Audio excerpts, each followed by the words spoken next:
Hey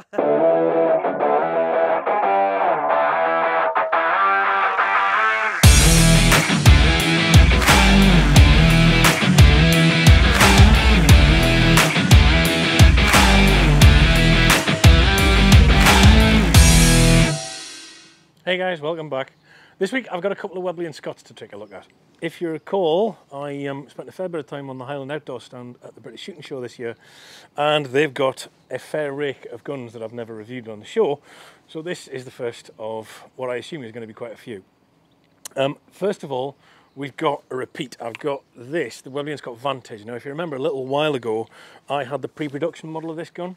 This is now the production model. They have basically sharpened up their ideas in terms of what this gun is, and this is the final production model. I'll only go over the changes because the original video, you'll be able to see a link to that below or somewhere in here. Not that much has changed. Okay, so the fore end, they've slightly changed the depth of this finger choil. It increases as we head towards the end of the tulip. The engraving has changed and the stock has changed. I've gone from having this kind of almost Germanic stock style on both sides to only on the one side because it's a right-handed gun. The engraving, they've changed from that quite a bold engraving style in the original one, which apparently you all hated, and based on the feedback on my video, they changed it to this, which is a bit more traditional, a canthus sweeping round the fences and on the bottom. That is pretty enough, it's laser done. I suspect it will have a wider appeal than the original one. The grade of wood they've used on this gun is lovely. It's a very pretty bit of timber. I would say at least a grade 3. Very nice. Final stats in terms of weight, just under 8 pounds, 18.4 board, superior steel proof, 3-inch chamber, 30-inch barrels on this, solid mid-rib, 7mm, non-tapered game rib with a brass front bead, 14 3/4 length of pull. All in, it's a nimble little gun to shoot. It's very much a game gun. Nice little bit of detail here. This wasn't on the last gun. This kind of almost Art Deco scallop pattern on the sides of the monoblock to act as a keying surface for lubricant. Looks well and just a bit different to the normal engine turning.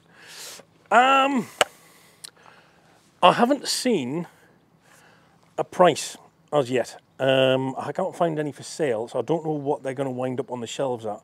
I think that'll be interesting. That'll be a telling thing. It is definitely pretty.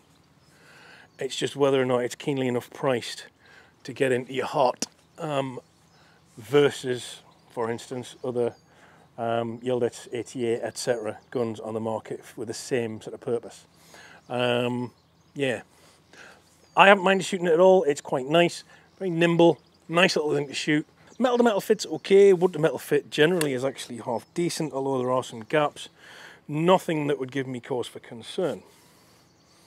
All right, the other gun is something a bit more my speed, which is a clay gun, the 912 XS. Now this, let's do oily bits first. All right, so 32-inch barrels.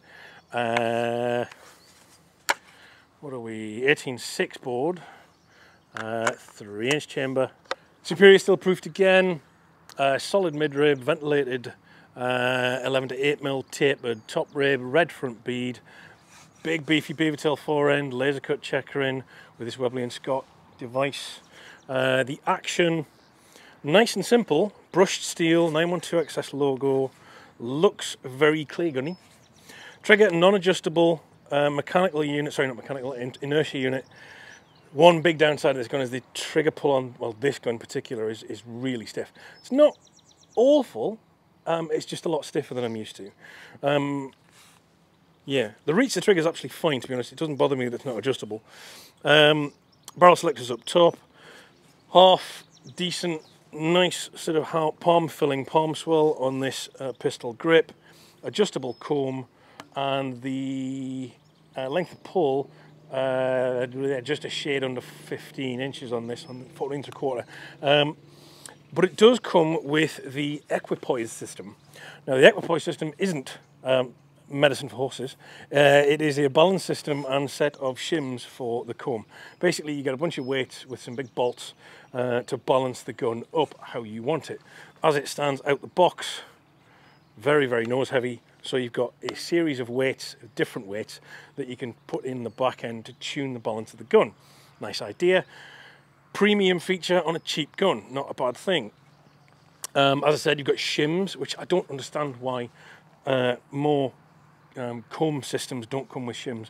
It just takes away the guesswork and the variability. If you haven't tightened it up enough, you know the shims are there, you know the comb height. Again, not custom, kind of premium features on a cheaper gun. Price-wise, I've seen these up for sale at $8.50. Now, I suspect probably Webley and Scott would rather they sell for more like $9.50, but at $8.50, a couple of hundred more than an ATA, it's an awful lot of gun for 850 quid. Would I necessarily recommend one over, you know, a 525? Well, it depends what you want. If you get a 525 for this amount of money, you're getting a used, probably a 425, that's got a bit of mileage on, doesn't come with any bits. This, you're getting more toys to play with.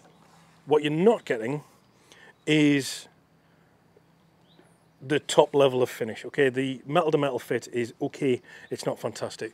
The wood to metal fit is okay, better, but still not like, oh my god, amazing. But at 850, 900 quid, I don't know, man, this is a lot of gun. And everybody I've given it to has really enjoyed shooting it. After they've gotten over the trigger pull, everybody I've given it to has hit things with it and gone, this is nice.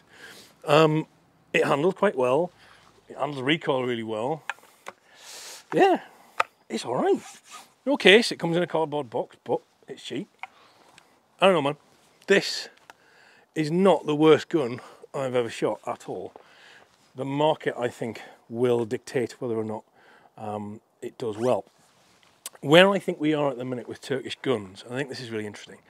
I think Turkish guns are, to the UK market right now, like Hyundai, Kia, Proton, if you remember Proton, were to the car market in the 90s when nobody trusted them, but they were cheap and had great warranties. So people bought them because they were cheap and had great warranties.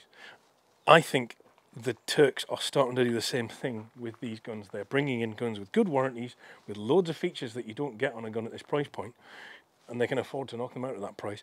And I think the quality is going to ramp up over time, and they're going to become more recognised in the market. At least that's what I think. Time will, of course, tell. But based on how ATA are doing with their very cheap 686 copy, I don't know, man, it seems like they're doing well. The 912 is very, very reminiscent of a 725 Pro Sport to shoot in terms of the way it handles. It's a big, heavy clay gun, a little bit of a ramp rib on it, quite a nice clay breaking tool for bargain money. So, guys, I hope you've enjoyed it. Do please leave comments below. I'm sure you'll have a few things to say. Generally, the guns at the cheaper end of the market tend to generate a bit of comments, so let me know what you think. Ask your questions. I'll see if I can find any answers for you. And hopefully we'll get some more Webleys through the door to review in future. Guys, thanks for tuning in. I'll see you next time.